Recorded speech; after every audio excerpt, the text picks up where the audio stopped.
Sabay-sabay na sumugod ang ilang driver ng mga motorsiklo sa opisina ng MMDA sa Makati.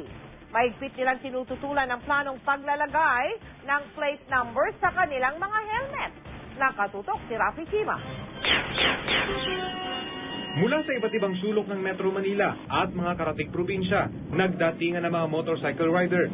Mula sa Quezon Circle, biyaheng Fort Bonifacio Taguig sila at sabay-sabay na nagtungo sa MMDA office sa Makati. Sa dami ng mga nagmumotorsiklo, kalahati ng EDSA, naukupan nila.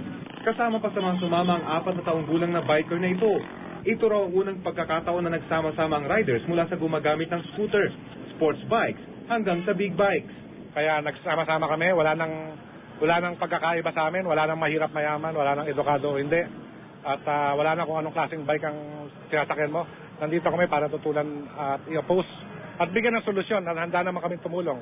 Ang paglalagay ng plate number ng motorsiklo sa helmet ay di raw makakatulong para labanan ang lumalalang krimeng gawa ng mga nakamotorsiklo. Ang alternative nga is magtulong-tulong na lang ang MMDA, ang motorcycle riding community, pati na rin mga transport group, mga taxi, lahat, para i-prevent at i-report ang mga krimen sa ating kapulisan.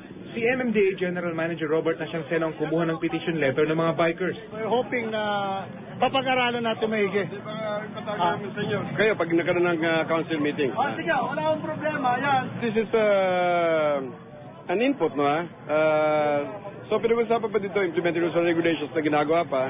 At kung ano man yung kanilang mga proposal, we will bring it up. Tatalakayin umano ng Metro Manila Council ang petisyon ng riders. Pero paalala ni Chairman Bayani Fernando. Kung ano ang dami nila, mas marami ang ating mga mamamayan na nangangamba. Kaya't yan ay aming tinitimbang. Ang aming katungkulan ay hindi lamang sa nagmumotor, kundi sa lahat ng mamamayan. Agad namang nag-uwi ang mga bikers. Pero kung itutuloy pa rin daw ang plano, lalabanan na nila ito sa husgado. Rafi Tima, nakatutok, 24 oras.